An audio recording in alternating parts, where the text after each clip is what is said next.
Hi, everyone. My name is Hamera Osman. I am the VP of Research and Public Policy at Muscular Dystrophy Canada, and we are here today for a Let's Talk NMD webinar, Antisense Oligonucleotide Therapies for Neuromuscular Disorders.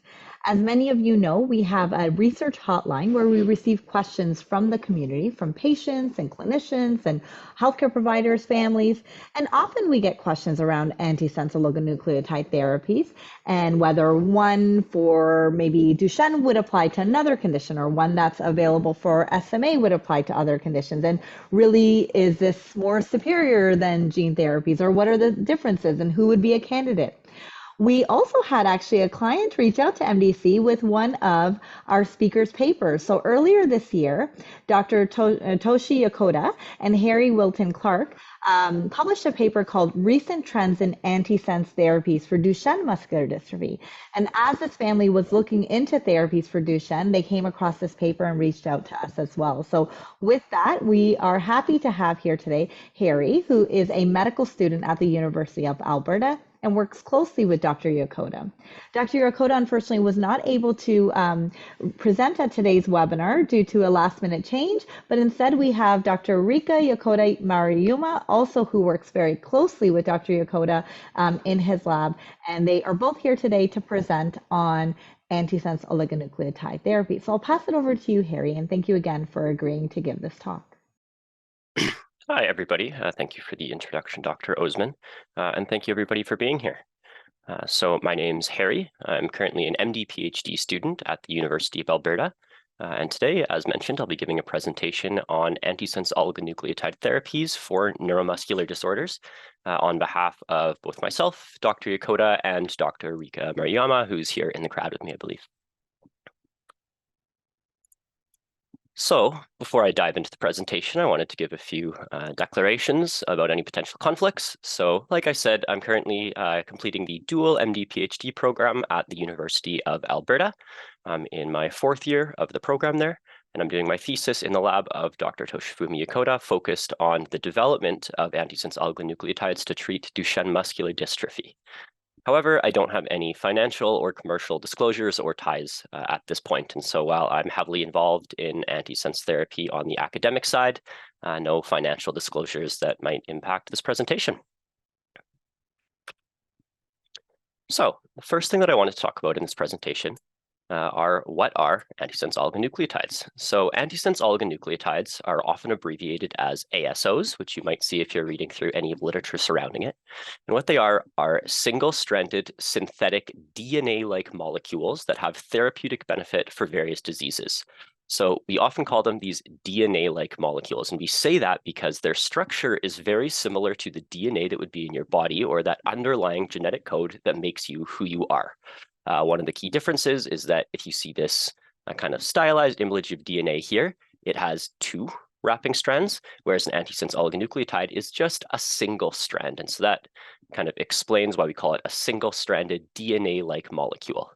Something worth noting before we move on is that in a lot of literature, antisense oligonucleotides can be abbreviated as ASOs, but also as AONs. And so if you're reading through and you see these 2 different abbreviations, it's a little bit confusing, but they are the exact same thing. You don't need to worry about any changes there. The next thing you might be wondering is, how do antisense oligonucleotides actually work? Antisense oligonucleotides work by binding to RNA transcripts. RNA transcripts are intermediate products that exist between DNA and protein, which is what gives our body its function, and leads to one of 2 possible outcomes. And we'll go through these more in depth afterwards, but they're called splice switching or knockdown. So I'd like to introduce splice switching to you guys because even though it sounds a little bit complex, I think it's really important to understand how ASOs actually work and why we're using them therapeutically in neuromuscular disorders.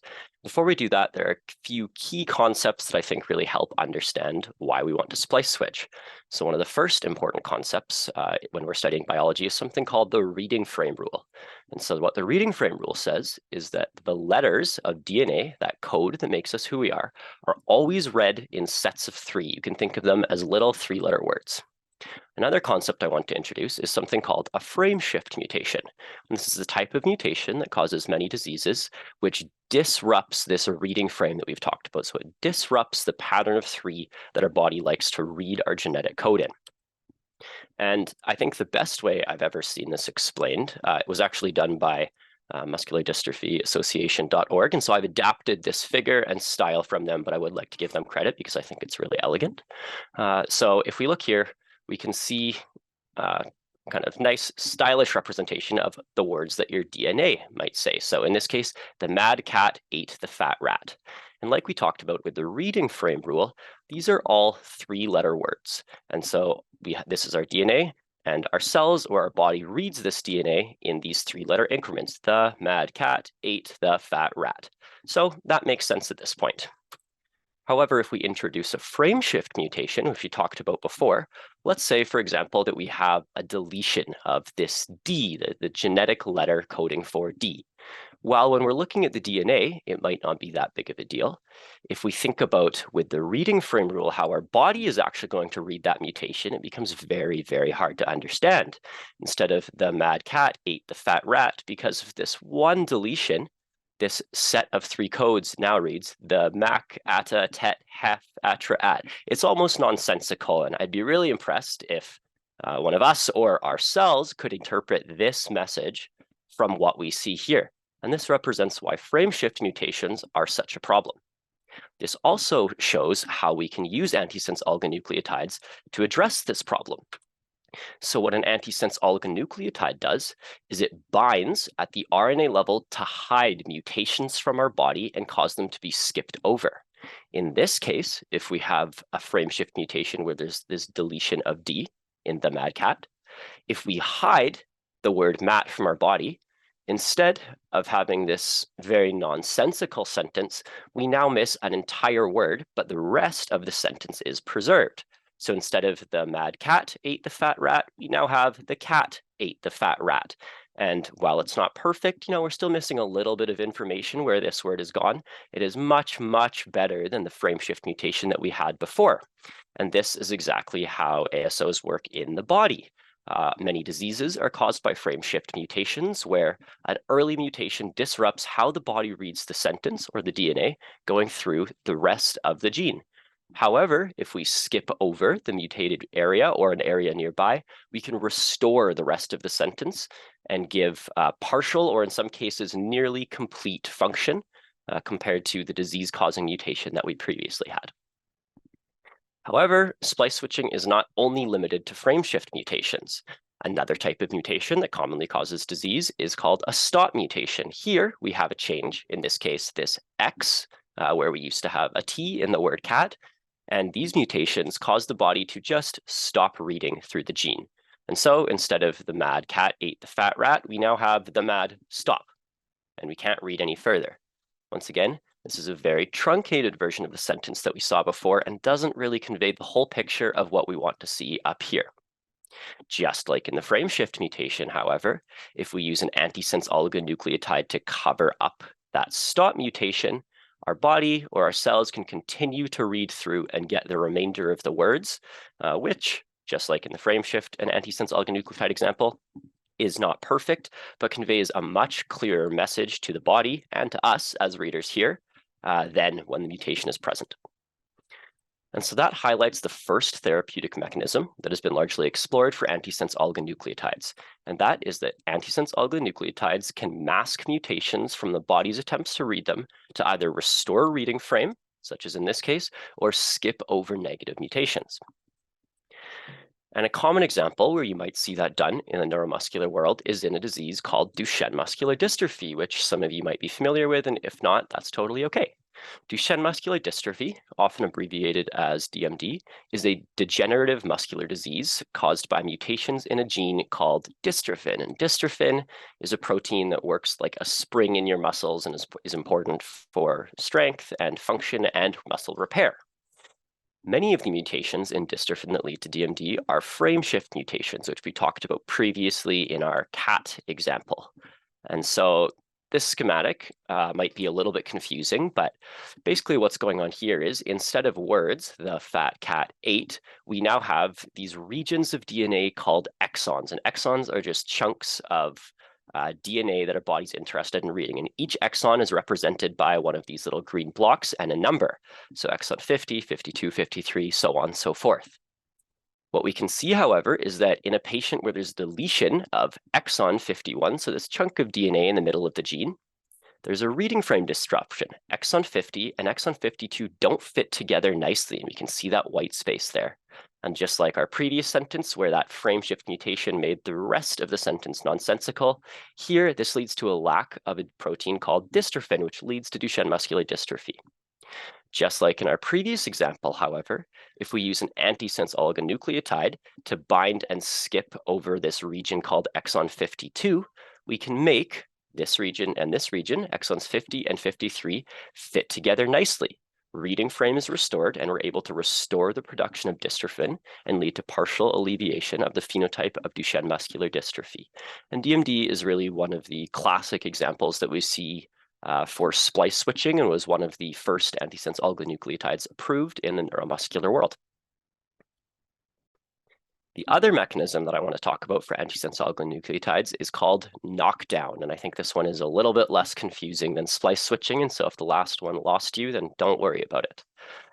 So the important concepts to know for knockdown are that sometimes, unlike the frame shift mutations that we talked about last time, mutations can just directly lead to the production of some sort of harmful product that we don't want in the body.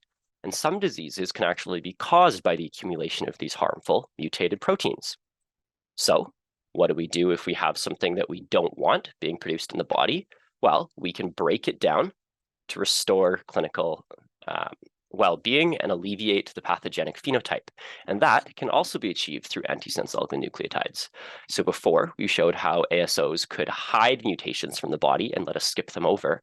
But another function of ASOs is that they can be used to induce the degradation of possibly dangerous transcripts leading to pathogenic protein in the body.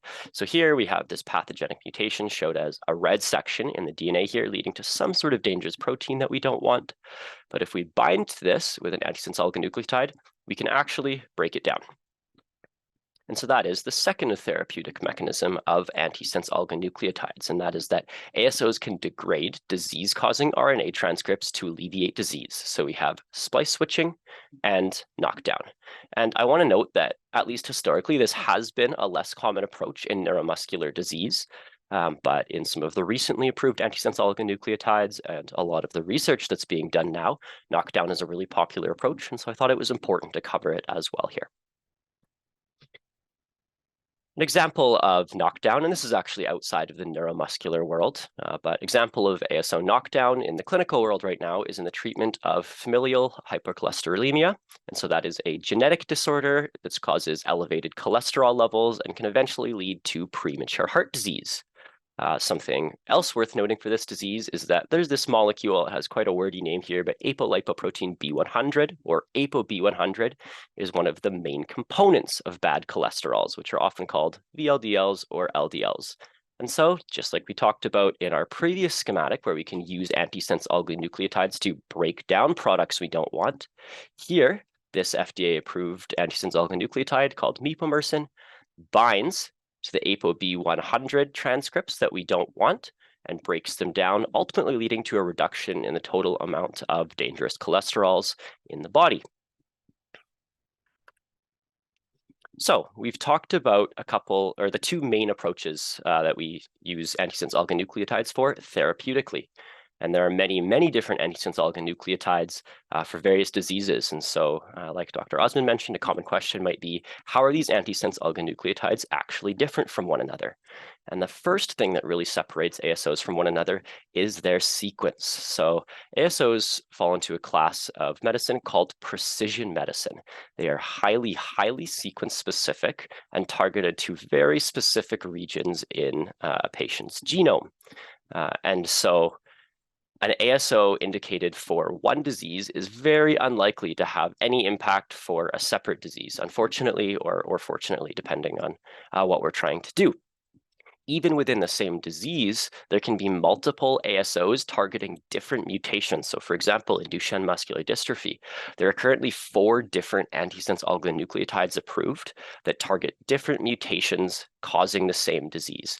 And so these are extremely specific between diseases, but also even within the same disease.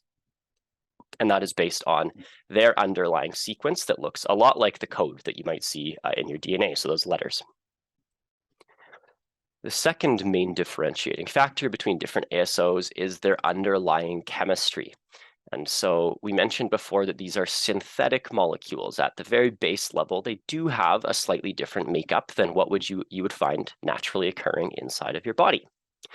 And this different molecular makeup can lead to very different functions. So we talked about how there are 2 different therapeutic approaches of antisense oligonucleotides. There's splice switching and there's degradation.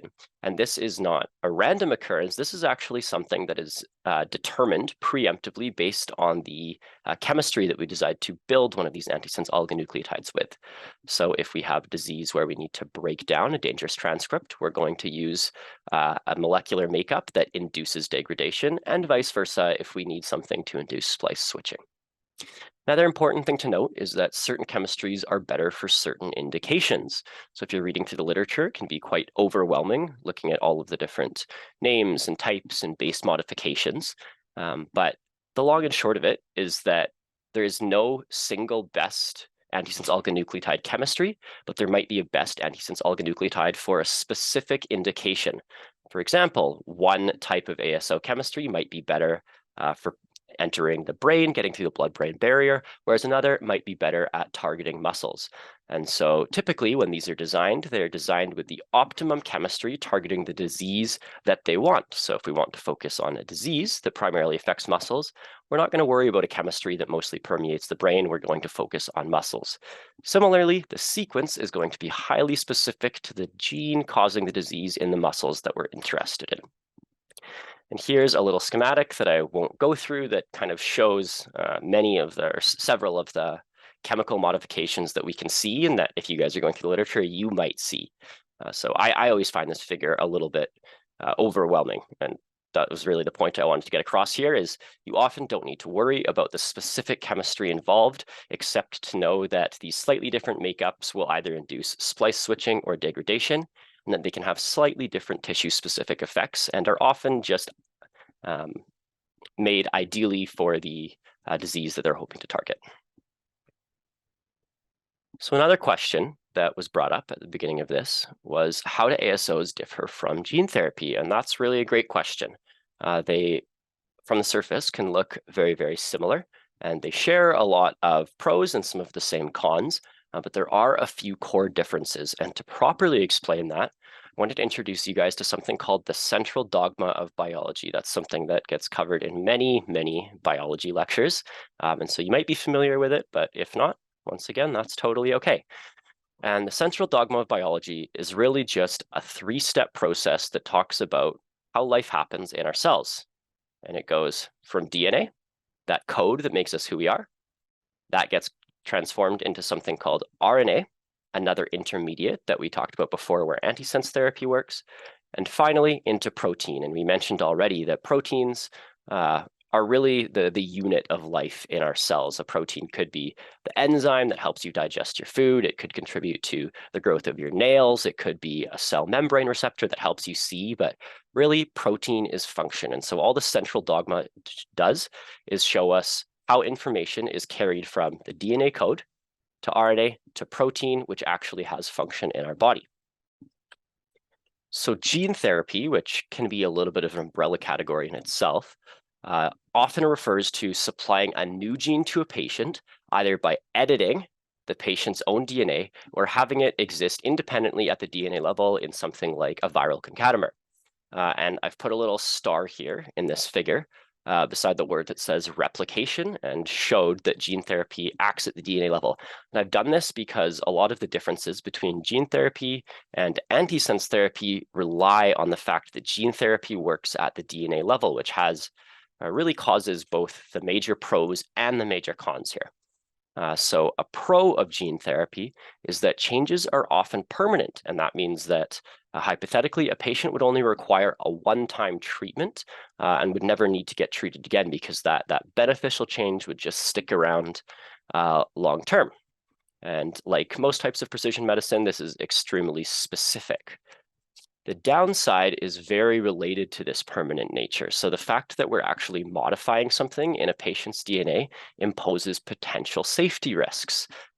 These changes, like we said, have the potential to be permanent. And so if something enters where it's not supposed to or has some sort of unexpected safety side effect, that change can stick around for a long time. And so currently, that is the main drawback to gene therapy. Other cons, there are potential ethical concerns about gene therapy. Words that are often thrown around in debates around this are playing God, where there are concerns about editing this kind of underlying code that make us who we are. And additionally, gene therapy is still largely under development. It's being used a little bit clinically, but because it's in a developmental stage, there are high costs associated with it, and it doesn't have the validation that we might like to see in something that we're trying to roll out as kind of mainstay treatment for various diseases. In comparison, antisense therapy acts at the RNA level. And like we've already talked about, ASOs work by modulating patient RNA by either degrading it, in the case where it's creating something that we don't want, or causing splice switching, restoring reading frame or skipping over a stop mutation by using these ASOs. And so compared to gene therapy, which acts at DNA where these changes might be permanent, RNA in the human body typically only sticks around for 10 to 48 hours, with a couple exceptions. And so these changes are much, much more transient, and that is both a good thing and a bad thing. So the pro of that is that ASOs have a much higher safety profile than gene therapy. Because these changes aren't going to stick around forever, we don't have the potential cancer risk or same type of off-target risks that we might see in gene therapy. Other pros of ASOs are that there are several that are already FDA approved, and so there's a better basis of knowledge to work off of. And like gene therapy, they have extremely high precision. These are excellent examples of the push for precision medicine that we're seeing right now. The downside is that ASOs, compared to gene therapy, are temporary. Unlike gene therapy that might stick around forever, treatment with ASOs does typically require repeat dosing. And so over time, that can also lead to high costs and general difficulty for patients that may need to go to clinic more frequently than they would for gene therapy. Additionally, at least as a research tool, antisense oligonucleotides have lower overall disease applicability than gene therapy. So right now, even though they are more popular in FDA-approved indications, and we actually have FDA-approved antisense oligonucleotides as a hypothetical research tool, gene therapy could treat more diseases than antisense oligonucleotide therapy could treat, but we're not there yet. Gene therapy is still largely experimental. So, what ASOs are currently on the market for neuromuscular disorders? We talked previously in our example for splice switching about Duchenne muscular dystrophy and how that is kind of the go-to example for antisense oligonucleotide-mediated splice switching. And there are actually 4 currently approved ASOs for treating DMD that are FDA approved and available on the market. So the first one is called eteplirsen or EXONDYS 51. Like we said previously, that is splice switching therapy, and it skips over those regions of DNA called exons, in this case, exon 51, in the gene dystrophin that causes DMD. All of the other approved ASOs here work in similar mechanisms, but with slightly different targets. So we can see that here, eteplirsen targets exon or region 51, whereas these two ASOs, golodirsen and viltolarsen, do the same thing, splice switching therapy in dystrophin, but instead they target exon 53. Finally, the most recently approved ASO in the Duchenne muscular dystrophy world is casimersen, which does the same thing, targeting exon 485. And so you might be wondering what the difference between these is, and really they are all targeting different mutations that can cause Duchenne muscular dystrophy residing in the same gene. So I've been using the word exons a lot. These are regions of DNA, and there are 79 total exons in dystrophin, this gene that can cause DMD. And so you might be thinking, well, we've only targeted 3 of them. Does that actually help the disease? And it does. Right now, this is applicable to about 30% of all DMD patients. So even though it's 3 out of 79 total regions, it does cover a disproportionately large chunk of the patient population just based on the prevalence of these mutations. And many more ASOs for DMD are currently under development. So this is expected to expand. Moving outside of DMD, some other approved ASOs right now are nusinersen, which is for a disease called spinal muscular atrophy. This is a little bit of a unique case compared to the mechanisms that we discussed earlier, where we talked about splice switching. This still falls under the category of splice switching, but this actually causes the inclusion of an exon. So instead of hiding a word from the body, this is actually bringing a word back into a gene where it wasn't previously, and it acts in a gene called SMN2. A couple other indications for ASOs that are available right now are for familial amyloid polyneuropathy, and that is inotersen, as well as amyotrophic lateral sclerosis, better known as ALS. And this was actually just recently approved earlier this year.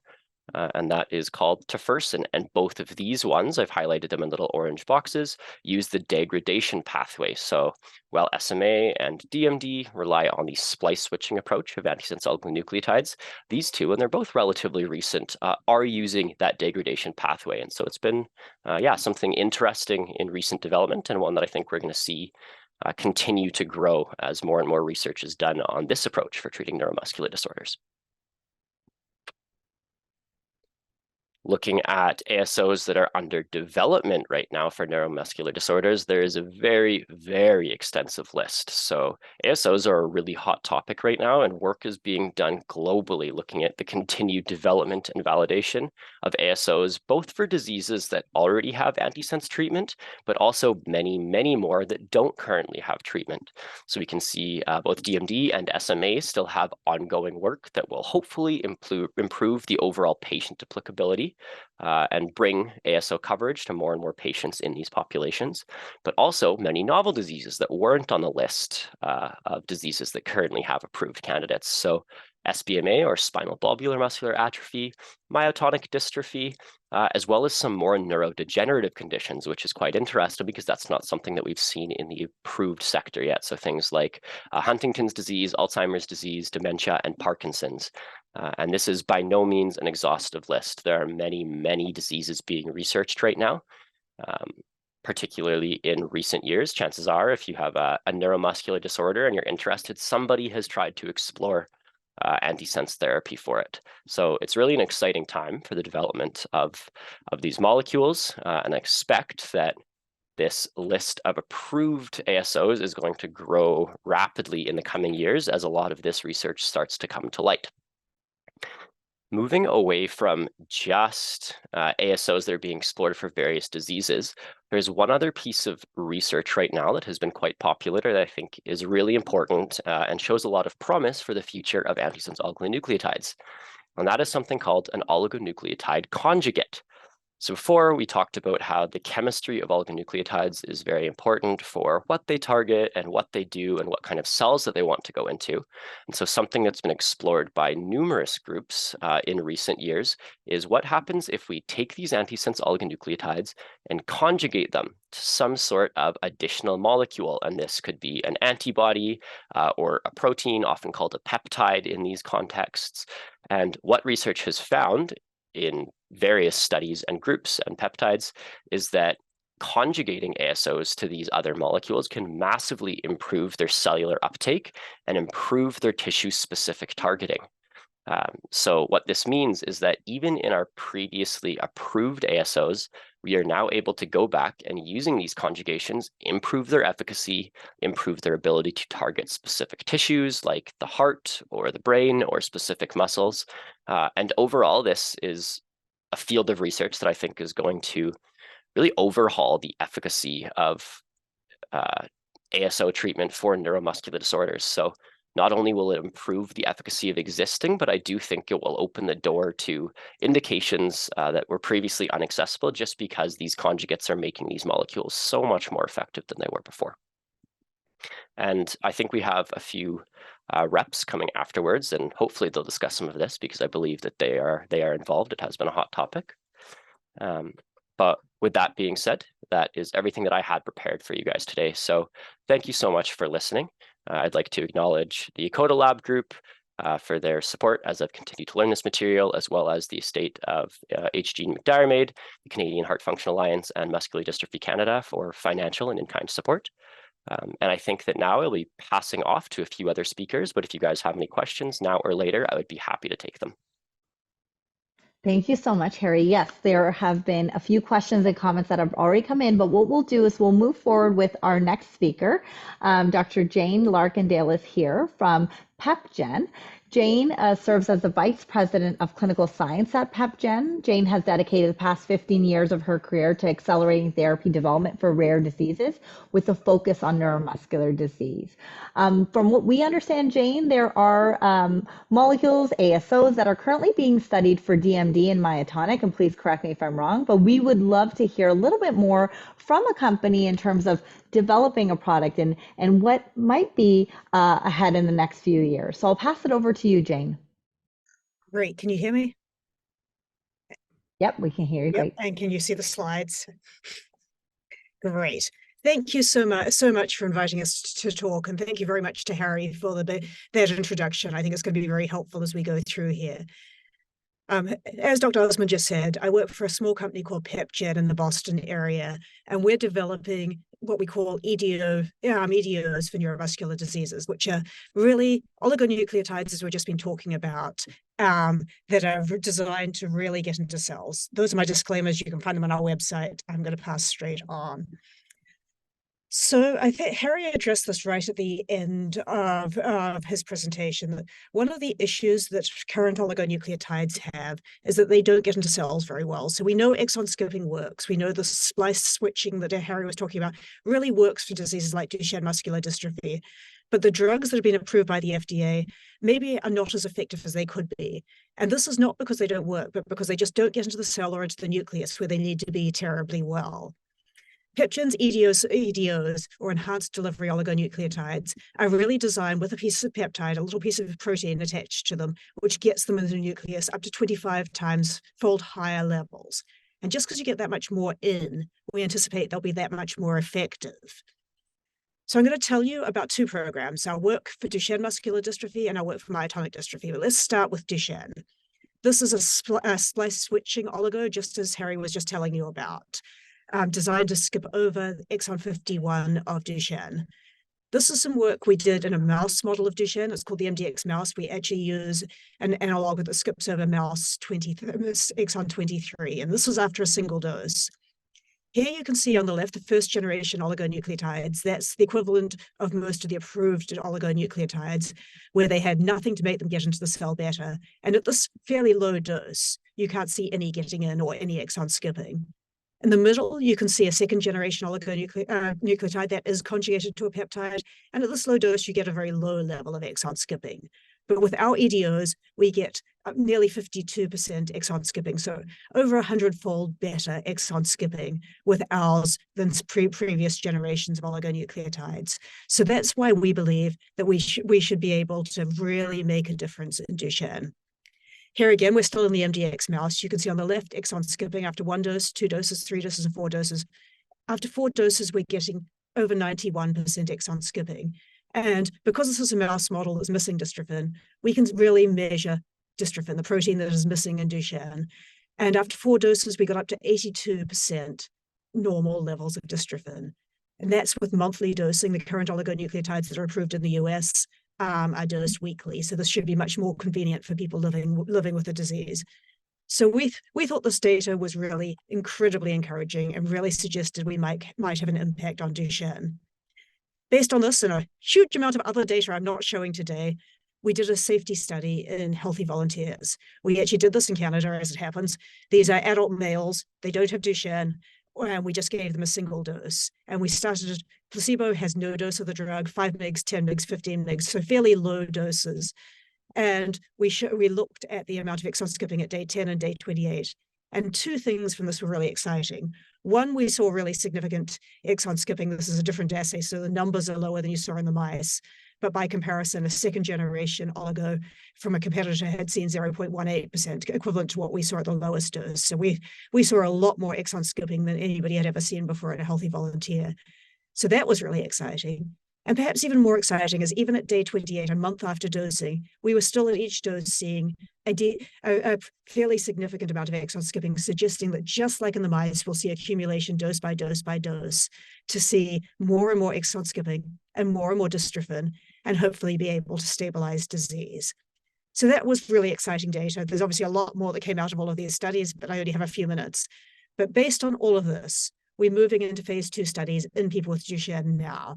Connect 1 EDO51 is a phase 2 open label study, which is open in Canada. And you can find out more. There's a contact at the end of my slides where you're welcome to find out more. And that's really a small study to really demonstrate that we can change the amounts of dystrophin in people with Duchenne. Concurrently, we are starting Connect 2, which is a more multinational study where which will be placebo-controlled. It will be a larger study, and that's starting soon as well. So we're really excited that next year we'll be able to see some of the first data coming back from these studies and really understand how this is going to affect people with Duchenne, and see if these exon skipping drugs look as good in people with Duchenne as we anticipate based on the data to date. And we hope we'll be able to, well, we know next year we'll be back with more information for you as we learn more. But these studies are open. Connect 1 is open now, and we'll be getting information very soon on these studies. Switching lanes a little to EDO-DM1. This is for myotonic dystrophy type 1. This is a slightly different oligo. It actually doesn't use either of the mechanisms that Harry talked about.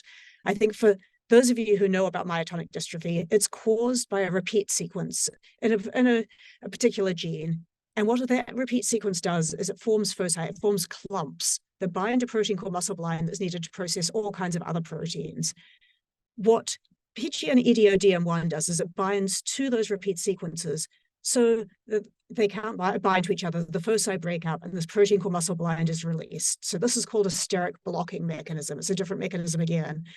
And what we're aiming to do is liberate muscleblind and restore the processing of other proteins so that they can go about what they're supposed to do in the cell and really resolve potentially all kinds of symptoms of myotonic dystrophy.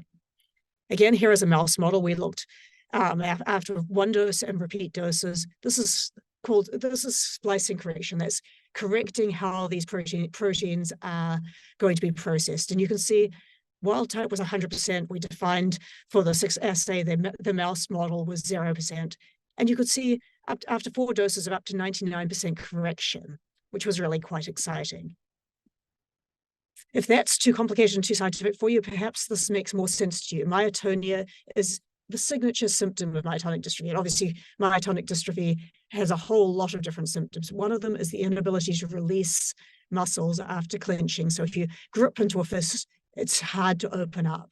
And you can see, again, HSA mouse here is in white. And after 1 dose, we got to 76% correction. And after 99%, after 4 doses, we got to 99% correction. So really nice correction of this functional endpoint for myotonic dystrophy.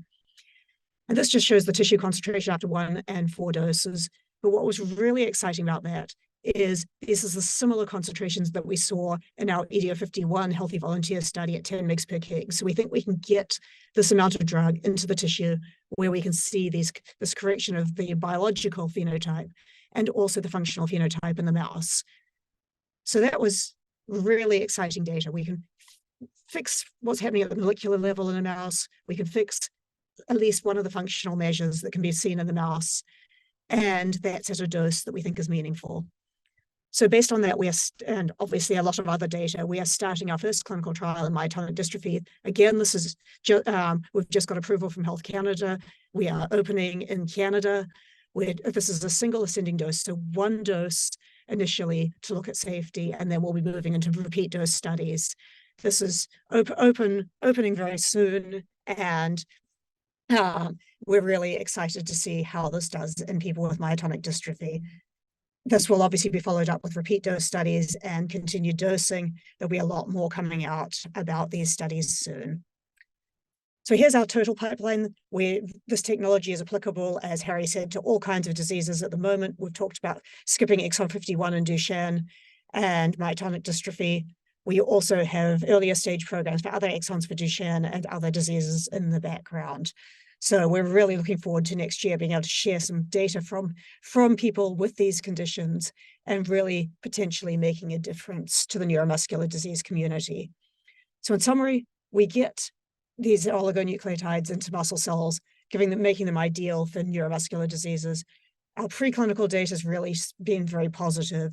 We have trials starting in both Duchenne and myotonic in Canada. We hope to hear more about you, hear your questions, and talk to you more about it. And we're obviously committed to further neuromuscular diseases indications. With that, I'm going to stop talking. Thank you very much for listening. We're happy to answer questions either now in real time or at this address, community@pepgen.com. So thank you very much. And thank you to MDA Canada for inviting us to speak. Thank you very much, Jane. We really appreciate that you've joined today and the information that you provided. I have to tell you again that we really often do get a lot of questions that comes through the research hotline about molecules that are in development, and a lot of families and patients who are affected by neuromuscular conditions are really looking forward to these new innovative therapies. We'll go now to the questions, and perhaps Harry can start with you. There's quite a few questions to say. It's really exciting to see some of those approved therapies, and if we focus in on Duchenne, for example. With that said, correct me if I'm wrong, none of the ASOs for DMD are approved in Canada. These are FDA approved, like Eteplirsen, for example, is approved in the US, but access to Canadians is limited if that's correct. Would you agree, Harry? Unfortunately, I've been largely on the developmental side and not yet on the kind of clinical prescribing side of something. So I don't know the specifics of how we might access that right now as Canadians. Yeah, unfortunately, a product like that has not received Health Canada approval and has not even been seen by our drug regulators. So if Canadians were to access a drug like that, outside of participating in the clinical trial, they would not be able to receive this drug. There are opportunities often to go through an exceptional access or special access program, but I have not heard of anyone having success with that. So perhaps of those that were mentioned today, Spinraza for spinal muscular atrophy is approved by Health Canada, and there is reimbursement that varies the criteria by province, and also the drug that you mentioned for ALS as well is approved by Health Canada. Another question here is about combination therapy. So Rika and Harry, maybe I can start with you, which is people are wondering whether you can get gene therapy and ASOs at the same time. And is that what the future looks like, where you would receive a gene therapy and then be on an ASO as a maintenance or as in terms of a simultaneous therapy? Have there been any studies or research on this? Should I? Well, Harry? It is fine. Actually, for SMA, currently combination therapy actually, clinicians are actually doing combination therapy for SMA. But DMD is a bit of complicated because ASO can disrupt the gene therapy product in the body. So it depends on the mutation and it depends on the situation, and nobody tested yet. Very good, thank you. The next question here is, we actually had a webinar earlier today on DMD and meaningful measures. And I can turn to you as well, Jane, on this. Maybe we'll start with you, is how do you measure the benefit of an ASO? And in terms of even the product that is currently being developed and studied at PepGen, how do you measure a significant difference compared to a placebo group, for example, in humans? That's a really good question, and it's something that the community's been working on in Duchenne for a very long time, actually, for all neuromuscular diseases, and something very close to my heart because I worked on it a lot in a previous position. If we think about an ASO like some of the exon skipping drugs for Duchenne, you want to look at several different levels. In early stage trials, as we're doing, we're looking at the levels of exon skipping and dystrophin, and those are indications of the idea of how the drug works. Is you're going to increase exon skipping, which is going to increase dystrophin, and tells you at a molecular level whether something's going to work. But eventually, to get approval by global regulators, you're going to have to show a change in some measure of how people feel, function, or survive. And that, for the people who are living with the condition, is what really matters. I don't suppose anybody in the audience cares if they have dystrophin or not, but they care a lot. Can they walk longer? Can they lift their hands to their mouth longer? Can they transfer for longer? And those are called clinical endpoints. And we have a number of them in various neuromuscular diseases that we've looked at and have been used. In Duchenne, we are usually looking at things like the North Star Ambulatory Assessment, walk tests, the performance of upper limb, which measures how your upper body functions. In diseases like myotonic dystrophy, they're less established, but again, you're often looking at ability to move, so walk tests, standing tests, those sort of things. And it varies across neuromuscular diseases. For nusinersen, for SMA, because they were originally looking in babies, they had a whole different set of tests that they were using. So these are designed, they actually take almost as long to develop as a drug, but they're really designed to show how people living with the disease are functioning compared to a placebo, if that answers your question. Absolutely. That is very helpful and very good to hear. The next question here, and Harry, when you did the recent paper that was published in February on DMD and antisense, is there a relationship between age and benefit of an ASO? As in, people are asking, would adults receive the same benefits for an ASO, or earlier delivered is better? I know it's a general question, but they're really wondering whether adult patients with DMD could really benefit from some of these ASOs, either under study or approved by other jurisdictions. So that's a great question. And I actually think that that is something that depends more on the specific disease that we're looking at than it does on the antisense oligonucleotide. So for example, I mentioned briefly for ASOs under development that SBMA is one that's being explored right now. And that's actually something where treatment wouldn't start likely until age 30 to 40. So it is adult onset there. The ASOs aren't going to lose their efficacy in adults. But in the context of Duchenne muscular dystrophy, because that is an early onset disease. Ideally, we want to treat as young as possible, but even within DMD, there's such a vast spectrum of mutations that lead to different phenotypes, different ages of onset and severity. And so it's hard to give a one-size-fits-all answer there. I anticipate that, yeah, they would have benefit essentially at any age, but the overall magnitude of benefit that you're able to get is always going to be higher if you can start earlier in DMD. And I don't know that we can set a rule on how late is too late, because it's so variable between the given mutation and the phenotype that a patient presents, and that's even within DMD. And Jane, for the clinical trial right now for DMD and the PepGen ASO, what is the age of participants with DMD? So right now, the study open in Canada is starting at age 10, and we're looking at older participants. Very good. I don't know if this is too early to ask, but a few people are asking, would you go on an ASO as a lifetime therapy? As in, once you're on an ASO, or is it expected to have an end date? How long do you need to be on an ASO? Is there any sort of information or literature to support you take an ASO for a year or 4 years and see effect? How long should you expect to be on an approved ASO? Harry, Rika? Jane, I see you unmuted. Jane, go ahead. Sure.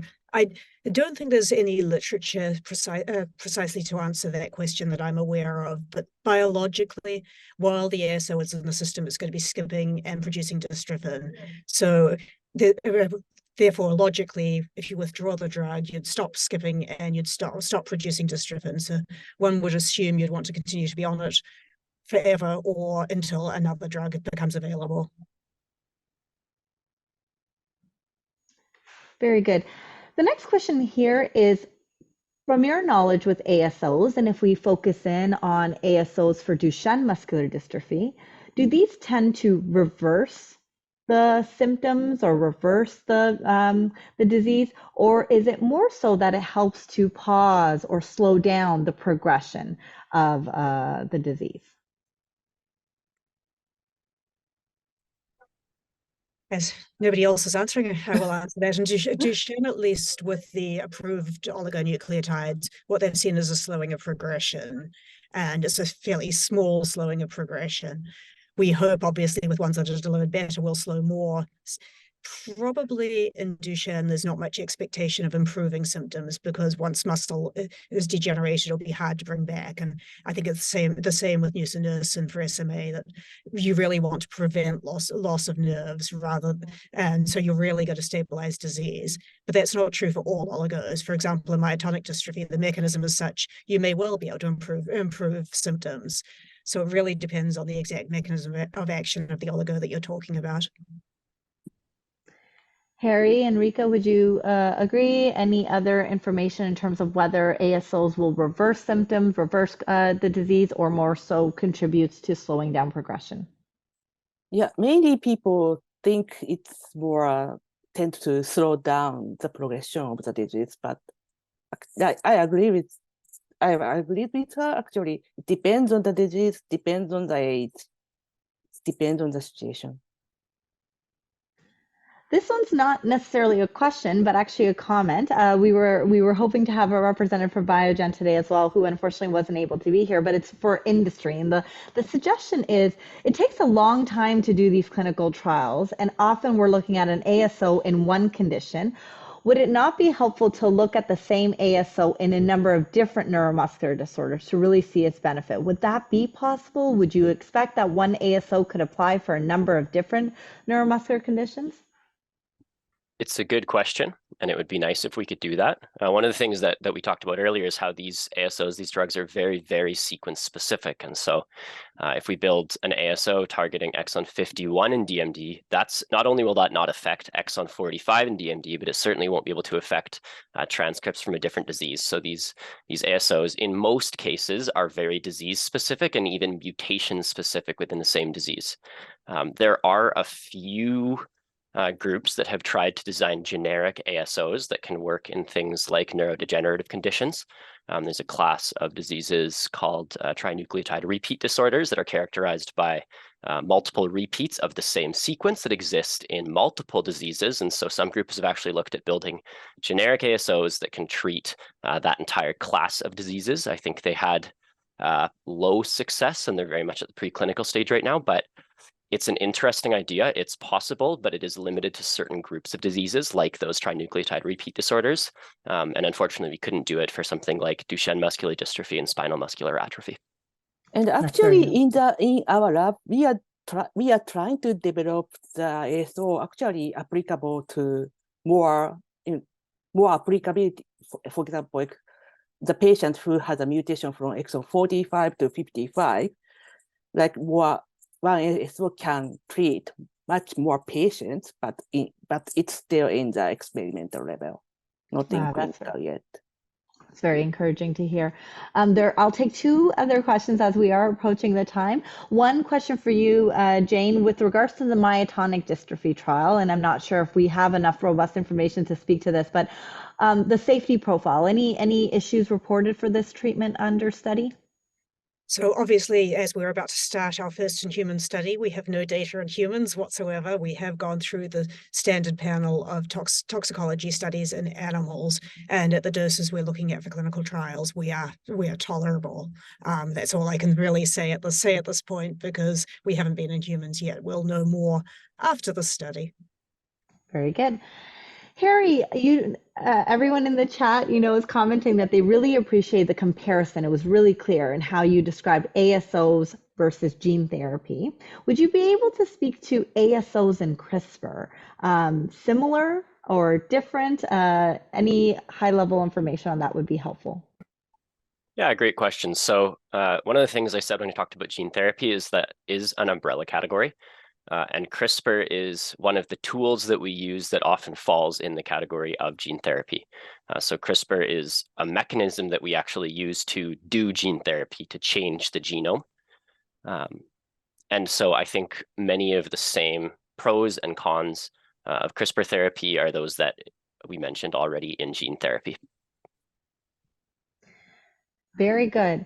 With that, I will go ahead and wrap up today's webinar by thanking all of our speakers for their time, for the time in putting together this information, a really helpful webinar, really clearly laid out. If we didn't get to your question, or if you have any follow-up questions as you're thinking about this information, please email us at research@muscle.ca. We'd be happy to connect you with experts. We'd be happy to share the information with you. Or if you would like to have any help in finding clinical trials or learning more about accessing treatments, we're here to support. So thank you all so much, and we wish you the best and a good rest of your afternoon. Thank you all so much.